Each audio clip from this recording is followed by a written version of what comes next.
Assalamualaikum warahmatullahi wabarakatuh. Perkenalkan, nama saya adalah Azari dan saya berasal dari Politeknik Negeri Sambas. Nah, di video kali ini saya punya topik baru lagi, yaitu bernama Bootstrap. Nah, di video kali ini saya punya ada 5 pembahasan ya yang akan kita bahas di video ini. Yang pertama yaitu mengenai apa sih itu Bootstrap, dan yang kedua yaitu tentang sejarah itu Bootstrap, apa sejarahnya sampai saat ini ya. Nah, yang ketiga yaitu apa sih kelebihan serta kekurangan kita menggunakan Bootstrap ini. Dan yang keempat yaitu bagaimana sih cara mendapatkan Bootstrap ini untuk dipasang di website kita, seperti itu ya. Nah, yang kelima yaitu struktur directory dari Bootstrap itu apa aja ya. Dan yang terakhir yaitu saya akan menjelaskan secara singkat atau secara sederhananya bagaimana penggunaan Bootstrap ini. Oke, langsung saja kita lanjut ke materinya.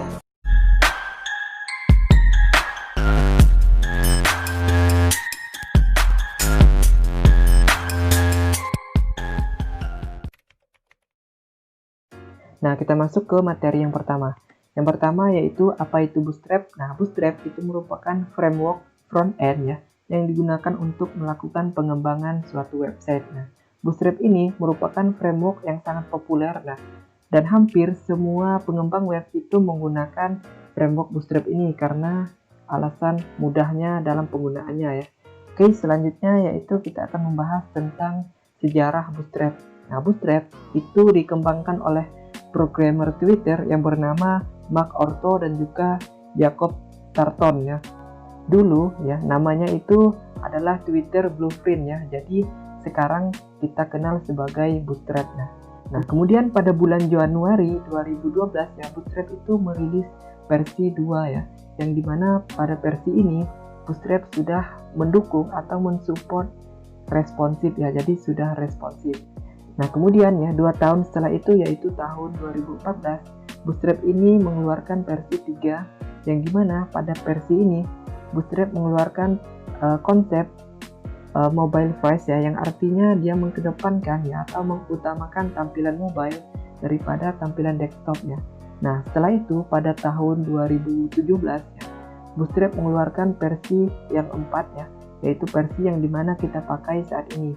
Nah, untuk versi ini itu sudah banyak melakukan penyempurnaan dan banyak melakukan penambahan yang lebih baik lagi dari versi sebelumnya. Oke, kita masuk ke kelebihan menggunakan Bootstrap. Yang pertama yaitu tentu mendesain ya tampilan website yang lebih cepat ya. Dengan adanya Bootstrap, kita hanya memanggil kelas-kelas tertentu untuk menggunakannya ya, sangat mudah. Nah, selanjutnya yaitu responsif. Bootstrap juga sudah mendukung fitur responsif ya. Jadi bisa cocok untuk dibuka di mana saja. Nah, yang ketiga yaitu bisa ditambahkan CSS. Jadi kita tidak hanya terfokus ke Bootstrap saja, tapi kita bisa juga menambah atau mendesain web kita dengan tambahan CSS kita. Nah, selanjutnya yaitu sudah lengkap ya. Bootstrap ini sudah dilengkapi dengan JavaScript, terus CSS, terus HTML, dan juga dilengkapi dengan font ya.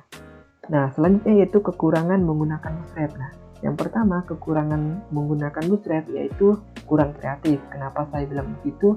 Karena yang tadinya kita mendesain dengan HTML, dengan CSS, dan kita akan membuat keterampilan kita sendiri, itu kekreatifan kita akan menurun karena sudah disediakan CSS-nya oleh Bootstrap ini. Jadi kekurangan pertama tentu kurang kreatif ya menurut saya. Nah, selanjutnya yaitu belum mampu memberikan tampilan layar yang sama di semua web browser. Ini dikutip dari idcloud.com ya.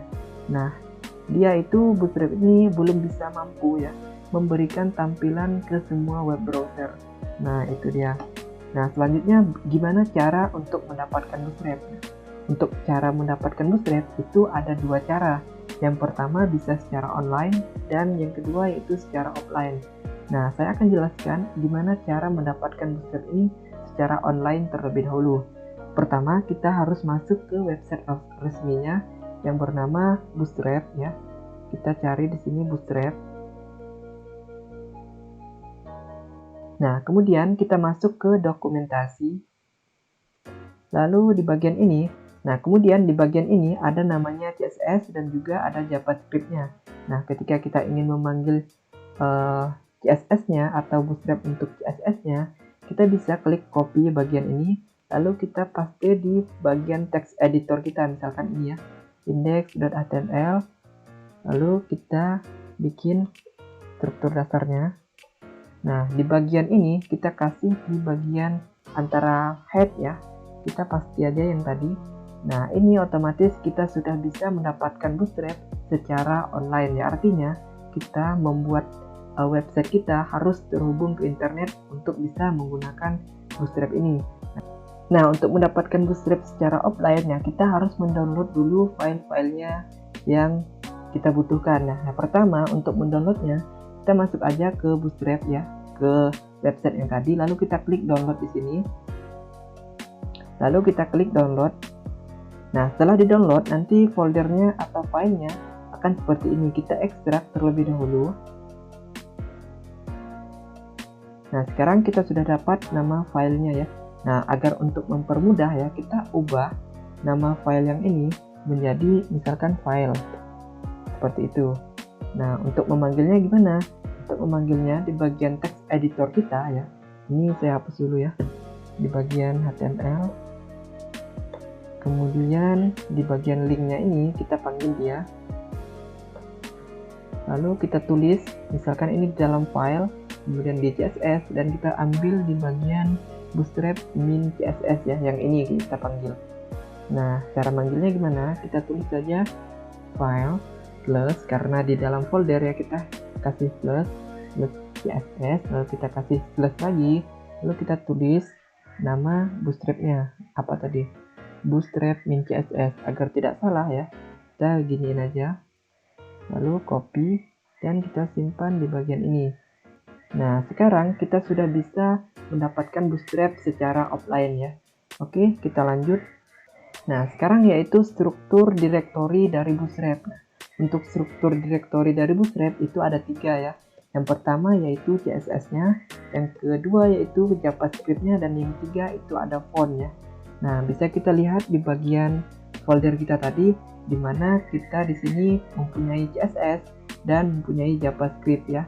Itu merupakan struktur directory dari Bootstrap.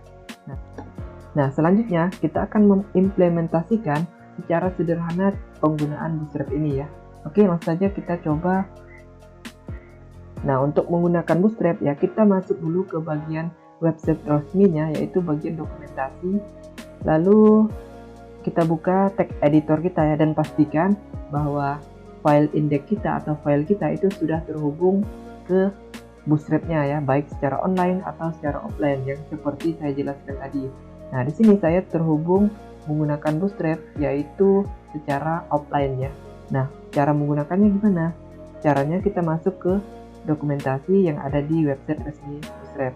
Contohnya di sini saya akan buat navigasi, yaitu nav. Saya akan bikin seperti ini ya, ada navigasi ini, lalu kita copy aja ini biar lebih mudah, lalu kita paste di semuanya ini, atau kita taruh di body ini ya. Nah, seperti itu, dan kita lihat di browser kita. Nah, sekarang kita berhasil membuat navbar ya, yang sangat mudah ya, atau tidak sampai 1 menit kita sudah berhasil membuat navbar seperti ini. Nah, selanjutnya kita akan coba membuat menu atau membuat tombol ya. Nah, tombol di sini bisa kita lihat button ya, tombol itu button. Nah, seperti ini saya akan coba membuat button berwarna merah ya, yaitu Danger yang ini. Kita copy aja. Lalu kita paste di text editor kita. Nah, kita simpan, lalu kita buka di browser, lalu kita refresh. Nah, sekarang kita berhasil membuat suatu tombol dengan menggunakan Bootstrap ya. Baiklah, mungkin ini saja ya untuk video pertama tentang Bootstrap, dan jika ada kesalahan saya mohon maaf dan saya izin undur diri, dan saya akhiri dengan wassalamualaikum warahmatullahi wabarakatuh.